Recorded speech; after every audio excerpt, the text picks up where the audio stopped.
बेहद की परम शांति। आज हम अष्टावक्र गीता के 13वें प्रकरण का अध्ययन करेंगे। तो 13वें प्रकरण का प्रथम श्लोक। अकिंचन भवम स्वास्थ्यम कोपि नत्वे अपि दुर्लभम त्याग अदाने विहाय अस्मात् अहम आसे यथा सुखम। इस 13वें प्रकरण में जीवन मुक्त के फल का उल्लेख करते हैं, जीवन मुक्त के फल का निरूपण करते हैं। तो संपूर्ण विषयों में जो आसक्ति है, उस आसक्ति के त्याग करने से जो चित्त की स्थिरता हुई है, वह स्थिरता कौपीन मात्र में आसक्ति करने से नहीं होती। मतलब जो सभी विषयों की आसक्ति का त्याग करने के बाद जो स्थिरता है, वह स्थिरता कौपीन मात्र में आसक्ति करने में नहीं होती। कौपीन का मतलब होता है अपना गुह्य, शरीर का गुह्य भाग। जैसे हम उसमें जो है ये अपने योनि से संबंधित भी हो सकता है। तो सिर्फ उसकी आसक्ति छोड़ने से, कौपीन की आसक्ति छोड़ने से इतना स्थिर नहीं होता। जब हम संपूर्ण विषयों की आसक्ति को त्यागेंगे, तब जो है चित्त की स्थिरता होगी। ऐसी स्थिरता अति दुर्लभ है। इस कारण से शिष्य कहता है कि पदार्थों के त्याग में और ग्रहण करने में जो आसक्ति है, उसको भी त्याग करके मैं आत्मा आनंद में स्थित हूँ। मतलब त्याग करना और ग्रहण करना, दोनों की आसक्ति को त्याग कर चुके हैं राजा जनक, और कह रहे हैं कि मैं आत्म आनंद में स्थित हूँ। द्वितीय श्लोक। कुत्रापि खेदः कायस्य जिहा कुत्रापि खिद्यते मनः कुत्र अपि तत् त्यक्त्वा पुरुषार्थे स्थितः सुखम। शारीरिक कर्मों में शरीर को खेद होता है, अर्थात शरीर के जो कर्म हैं, चलना फिरना, सोना जागना, लेना देना, ग्रहण और त्याग, इनको करने में शरीर को खेद होता है। और वाणी के कर्म जो सत्य मिथ्या भाषण आदि हैं, उनको करने में जीवा को खेद होता है, यानी कि जीव को। और मन के कर्म जो संकल्प विकल्प आदि, ध्यान धारणा, उनको करने में मन को खेद होता है। इसलिए शिष्य कहते हैं कि उन तीनों कर्मों का त्याग करके मैं अपने आत्म आनंद में स्थित हूँ। कौन से तीन कर्म? शरीर के कर्म, उसके बाद जो है वाणी का कर्म और मन के कर्म। तीनों कर्मों को त्याग करके मैं आत्म आनंद में स्थित हूँ। तीसरा श्लोक है। कृतम किम अपि नेव स्या अदिति संचिन्त्य तत्वतः यदा यत् कर्तुमायाति तत्वा असे यथा सुखम। प्रश्न है कि कायिक, वाचिक और मानसिक, यानी कि शरीर का, वचन का और मन का, इन कर्मों का त्याग होने से शरीर का भी त्याग हो जाएगा, क्योंकि बिना कर्मों के भोजन आदि क्रिया का त्याग होगा। जब हम कर्म ही नहीं करेंगे, यानी कि कर्मों में भोजन खाना भी है, तो जब बिना कर्मों के भोजन का त्याग हो जाएगा, तो बिना भोजन के शरीर रहेगा कैसे? तो राजा जनक जी उत्तर दे रहे हैं कि शरीर और इंद्रियां आदि के द्वारा किया हुआ जो कर्म है, वह वास्तव में आत्मा के द्वारा किया हुआ नहीं होता। ऐसा चिंतन करके विद्वान जब शरीर आदि के खान पान कर्म करने पड़ते हैं, तब वह अहंकार से रहित होकर उन कर्मों को करता हुआ भी अपने सुख स्वरूप में ही स्थित रहता है। चौथा श्लोक,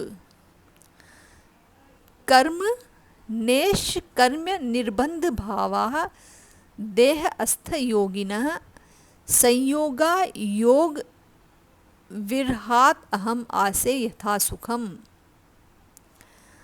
प्रश्न है, कर्मों के करने में अर्थात कर्मों के न करने में अर्थात दोनों में एक ही निष्ठा हो सकती है। दोनों में निष्ठा कैसे हो सकती है? मतलब या तो कर्मों को करने में निष्ठा होगी या कर्मों को नहीं करने में निष्ठा होगी। करना और नहीं करना दोनों में निष्ठा कैसे हो सकती है? तो जनक जी उत्तर दे रहे हैं कि कर्म और निष्कर्म का हट रूप स्वभाव उसी को होता है जिसको देह में आसक्ति है। जिसको देह आदि में आसक्ति नहीं है उसको हट नहीं होता। तो हे प्रभु, मेरा तो देह के संयोग और वियोग में भी हट नहीं है, यानी कि अपना हट त्यागना है।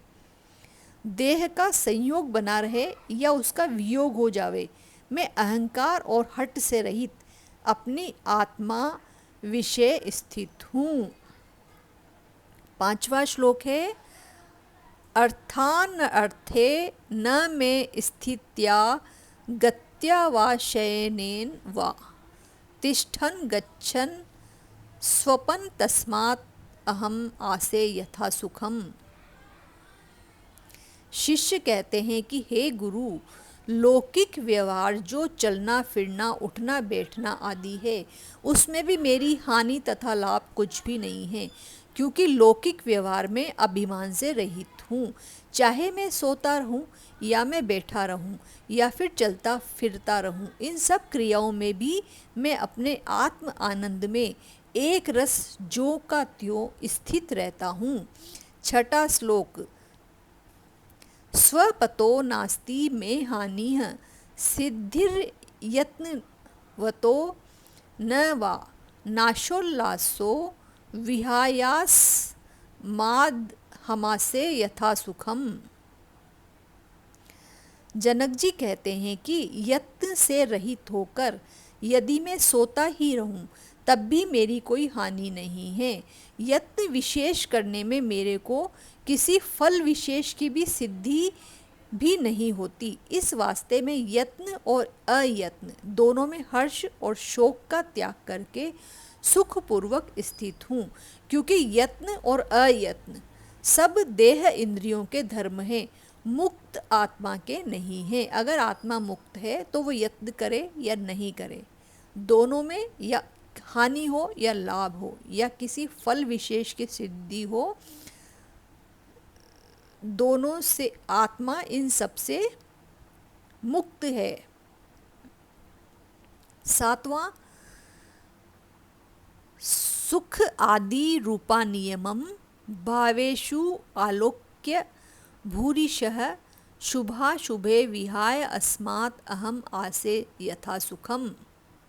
जनक जी कहते हैं कि अनेक जन्मों में मनुष्य और पशु आदि को जितने भाव अर्थात जन्म होते हैं, उनको जो सुख दुख आदि प्राप्त होते हैं वे सब अनित्य हैं। ऐसा बहुत स्थलों में देखा जाता है, क्योंकि संसार में सब देहधारी को दुख सुख बराबर बने रहते हैं, क्योंकि ऐसा देहधारी संसार में नहीं है जो सदैव सुखी रहे। किंतु यत् किंचित काल सुख और बहुत काल दुख रहता है।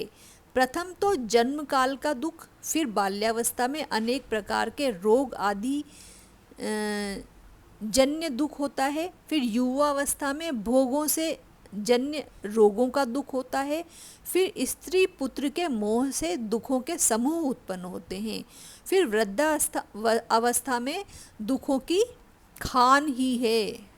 वृद्धा अवस्था तो दुखों की खान ही है। तो अनेक प्रकार के विषय जन्य सुख दुख आदि को अनित्य जानकर उनके हेतु को शुभाशुभ कर्म है, उनके हेतु जो शुभाशुभ कर्म है उनका त्याग करके मैं अपने आत्म आनंद में स्थित हूँ। इति अष्टावक्र गीताया 13 प्रकरणम समाप्तम। तो बेहद की परम शांति। तो बापूजी ने पूरे विश्व में परम शांति फैलाने के लिए मंत्र दिया है, बेहद के बेहद की परम परम परम महाशांति है, महाशांति है, महाशांति है। इस मंत्र को हम अनुभव मतलब अपने आप को आत्मा समझ के हम बुद्धि से ऊंचते ऊंच परम धाम में जाकर अपने परम पिता परमेश्वर, ऊंचते ऊंच परम धाम के परम पिता परमेश्वर को जो परम प्रकाश स्वरूप में याद करके उनसे पावर लेके जब इस मंत्र का जाप करेंगे तो पूरे विश्व में बेहद की परम शांति फैला सकते हैं। तो आइए हम सब आत्माएं बेहद की आत्माओं के साथ बापूजी के यूट्यूब चैनल बापूजी दशरथ भाई पटेल का ज्ञान सुनते हुए हम यह जो है बेहद में पूरे विश्व में परम शांति फैलाने का योग करें और विश्व कल्याण में सहायक बने। पूरे वीडियो को देखने के लिए बहुत बहुत धन्यवाद। बेहद की परम शांति।